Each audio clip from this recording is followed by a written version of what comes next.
are there earthquakes and tsunamis on the increase? Well, let's go back only 12 days ago. There we are, 12 days ago. Here's a newspaper from USA. Well, actually, it's a British one reporting on what's going on in USA.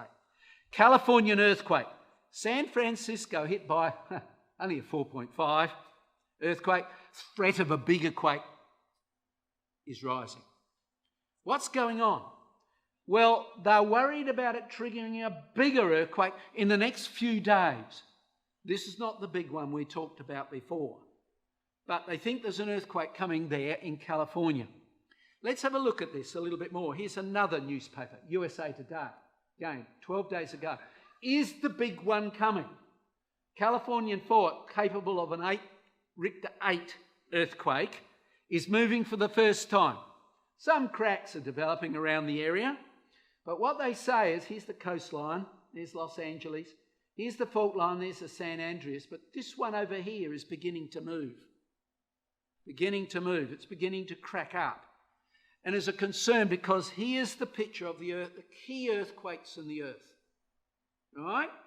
Now look at that particular area. That's where that earthquake, which was locked up, is beginning to shear.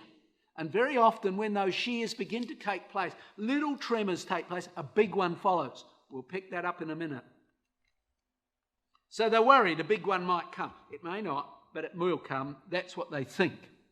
Okay, so here's the San Andreas fault line, and this one that we were looking at, let me see if I can pick it up. I can't see it there, but anyhow, a little off to the side, yes, over here, it's locked up and beginning to free. So they're very worried. Why are they worried? If we had an earthquake and a few cracks like that in the ground around Adelaide, I don't think we'd be too worried.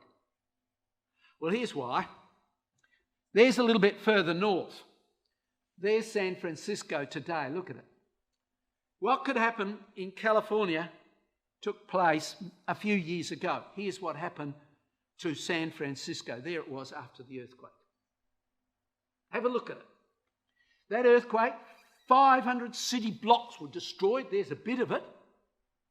They had to put a tent city outside San Francisco, and they had to house 40,000 people because their homes were devastated. 1906. So they've got grounds to be concerned, haven't they? So you see, first of all, earthquakes come, gradually these little tremors, and if the fault line's been locked up and it's likely to be shear and open up, big ones will follow. This is what they have been worried about. You see, here's a few of the trends. Now, here we're looking at between 1986 to 1996. It's a bit old, that one, and I'll show you a little bit more recent. But between there and there has been a huge increase in larger earthquakes. This is what they're describing. There's been a climb. Now that climb indicates that there's likely to be more coming. It's likely to increase. Look at that area there. 6-fold increase in recent years. Let's come to even more recent. Have a look at that. There we are now. We're not looking at the really large ones in this graph. This is total number. Ooh. These could be little minis, precursor to a big one. She's climbing. She's climbing all right. Have a look at them at Richter 5+. Here we are now, much more recently, but there we go. Some of the earthquakes that have been going on up to 2018. So there is an indication that things are coming indeed.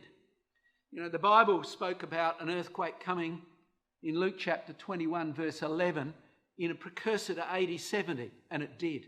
There were big earthquakes in that time. But indeed, we are seeing now the geological shaking of the earth, precursor to the big one coming. Well, let's again have a look at our area in which we're living. Here's the fiery girdle of the Pacific, as they call it sometimes, or the ring of fire. That's the fault lines that run right through there. That blue line ought to be continuous, but of course it's not observable. So they're showing what's observed there in that particular area. Let's have a look at that area. That's our local back door, isn't it, so to speak? Well, here we are. Come back to 2010. 250,000 killed in an earthquake off Haiti. There it is. Not far from USA. Cuba. 250,000 killed. Here we are a little bit later on. Look at the earthquake, the consequences of it, as it took place in this area down here.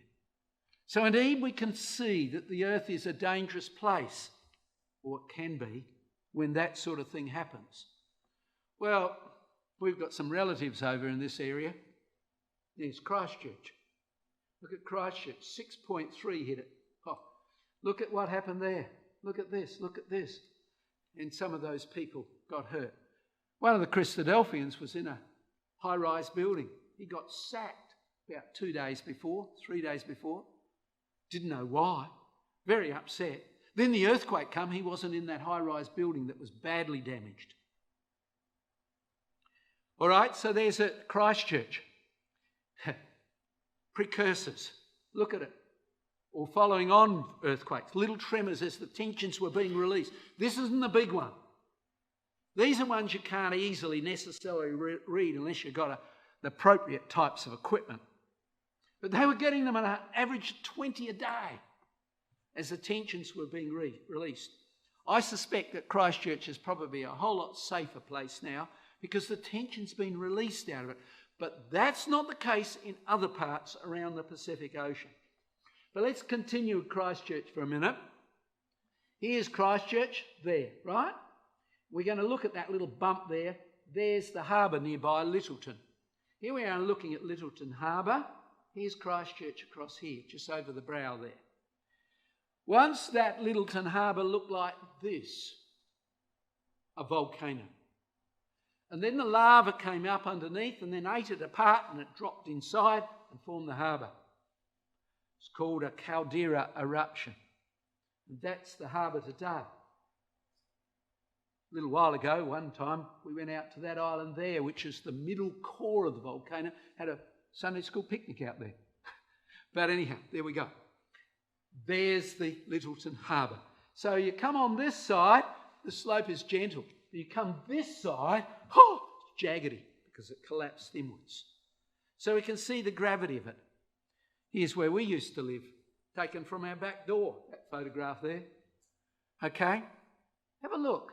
There's that little bit there and a bit of a peninsula out there. When Captain Cook came, and he was no idiot in mapping, he mapped where he sailed, and he sailed through here and out there. Why didn't he shipwreck his boat? Because it wasn't there. Subsequent to Captain Cook coming, that bit popped out of the sea. It's the day Wellington's airport. So they try to land the planes gently when they come down so that it doesn't go back to where it came from. Okay, they don't usually say this, but that's apparently one of the thoughts some of them have. So there we are. There's that fault line there. The second one in on the, second one in from the right was the one that formed that area there. And so there, looking back towards Wellington, from that peninsula is what you see. So there's Wellington. When they first came and inhabited Wellington, they had earthquakes. And they went away back to Britain. They said, it's the shaky capital. We can't live here. So they went back. But when they came back, they built their buildings out of wood so they could be ready for it. Not like Christchurch, wood. And their high rise, we went out, I took a class group out to the CSIRO, they call it the DSIRO, and they were manufacturing slabs of rubber about from here to the wall in cubic shape with great lead pins under them and trying them out with hydraulic rams so they could put them under the foundations of high-rise buildings. So as the earthquake came and it got pushed up, the lead inside it would liquefy and go out into the rubber. And as the roll of the earthquake went away, the lead would come back in, the rubber would bring it back in, and so the building would stay stationary. And it did work. I wonder how many of our buildings are like that. It did work for Richter, say, 6 or so forth. I remember a young sister who was in an earthquake up in the Westpac building, built on that. She said you could see the other buildings moving by a metre, but ours was stationary. So you can see the situation taking place. Well, are we safe here in Adelaide? Here's Adelaide. It in March the 1st, 1954, and believe it or not, I can remember it because it woke me up in the night. And we had an earthquake here in Adelaide, and this is how some of the buildings were left. I can remember in our building, you could put your hand through the wall. They had a radar on, insurance company fix it up. So here's the earth fault lines that are running through Adelaide, Parafield, and the Eden, whatever, Burnside fault. Okay? We are on one now. Only a little way away from us is an earth fault line. Everywhere is vulnerable. We need to be putting our trust upon our God. Here's Adelaide again. It was hit by a 3.8 and later on the 5.5. So that's about 100 times bigger than the other one. That's about 100 times bigger than that. And so it had consequences right throughout the Adelaide area. And here's some of the earthquakes that have hit in our area. We are vulnerable. Nobody can say they are truly safe. Well, let's come and have a look at the area where we live in. Here's Australia. And I thought I might look for a moment at something that's quite entertaining, that area there. There is a volcano. Here it is. It was hit in 1883. Now, it didn't supposedly properly erupt. What happened is it had a fault, an earthquake took place, so to speak. And in the base of that volcano, now it's before good cameras were had been taken, a crack developed in it. And into it came the sea, which turned to steam, the mountain disappeared. It was such a big crash that it turned the sunset, changed the sunset for 2 years worldwide. It cooled the earth down. It created a tsunami. That's waves that travel, well, beginning to travel at the speed of sound, slows down to about 200 kph and crosses there the Indian Ocean. Huge. And here's what was left of that big mountain afterwards. Let's have a look at the consequence of that. Erupted August the 27th, 1883, caused the largest sound recorded. Remember where it was? It was heard in Alice Springs in the Philippines, miles away. Its power was estimated at 21,000 atom bombs. A mountain, 3 times almost Mount Lofty, just disappeared. Just disappeared, blown away. Only a little crater was left behind. It produced several tsunamis, the highest of which reached 40 metres and reached the English Channel. I find that hard to believe, but apparently it did. It wasn't 40 metres high then. It was much lower. But they knew it was from that tsunami because it was travelling so fast. That doesn't happen by wind. The eruption destroyed 3/4 of the mountain. A steamship was thrown 2.5 kilometres inland from the harbour, and apparently it's still there today, okay, in ruined shape. Ash and stone and hail was thrown over an area of 300,000 square miles, or a radius of 150 kilometres. Look, this is the ship. And it's thrown up into one of the Indonesian islands. There, the tsunami came and they had a joyride for a little while at 200 kph. I wouldn't like to be on the ship, would you? And it destroyed over 270 villages. That's the storm, the wave. But it took that ship and threw it 5 kilometres inland. Incredible.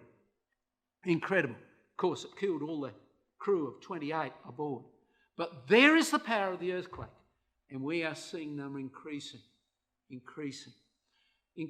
leading up to the events which we know is to be to do with the return of the Lord Jesus Christ. So,